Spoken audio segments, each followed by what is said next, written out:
Jean-François Bélanger, médecin psychiatre et musicien. Le nickel harpa, c'est un instrument médiéval à peu près disparu de la carte. Au siècle dernier, il restait quelques joueurs dans une petite portion de la Suède. Et là, j'ai entendu cet instrument-là, j'ai fait « il m'en faut un ».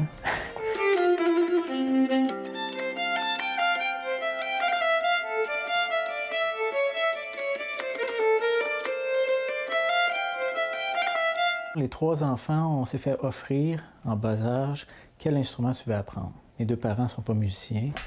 On a tour à tour choisi notre instrument. Moi, ça a été le violon. J'aimais beaucoup ça, mais je sentais que je n'étais pas dans mon élément avec la musique classique. Puis finalement, je suis tombé sur les musiques traditionnelles.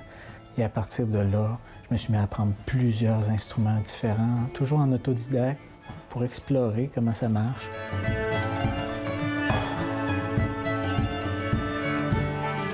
C'était un peu l'hurluberlu, j'étais en sciences. J'allais sur le département de musique, j'avais mes 2 premières compositions. J'ai dit, c'est qui joue bien de la flûte ici, du violon, de la guitare? On est allé les repérer, mais était un peu inquiet.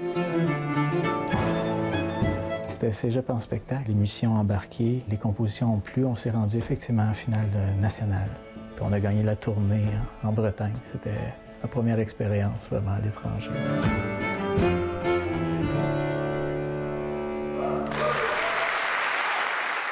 Alors, il fallait faire un choix. J'ai finalement choisi je vais aller faire la médecine. C'est plus dur de rentrer là. Je reculerai si c'est pas ça que je voulais faire. Et j'ai fait un premier stage en psychiatrie, le stage obligatoire. Oh, c'est intéressant. Je vais aller en faire un 2e. Ça va m'aider pendant ma médecine de famille. Alors là, ça a été la piqûre. C'est bien qu'il commence un suivi avec un psychologue. En psychiatrie, il faut être très accueillant parce que les gens nous confient les choses les plus intimes qu'ils vivent. Et c'est pas drôle aller dans les côtés plus difficiles, noirs de son existence. Longtemps, j'ai vu ça très compartimenté. OK, je fais de la musique, c'est de la musique, je fais de la médecine, c'est de la médecine. Puis même, je voulais pas mélanger les deux. Et dans le fond, je réalise plus depuis les dernières années que c'est très interconnecté, tout ça. On se voit toujours mieux dans les yeux de l'autre qu'on se voit soi-même, c'est pour ça qu'on va consulter souvent. Et en musique, c'est assez similaire. C'est une communication aussi. Cette fois-là, il n'y a pas de parole. Mais ce qu'on envoie dans mes compositions, dans mon interprétation, ça génère des choses chez l'autre personne, des images, des souvenirs.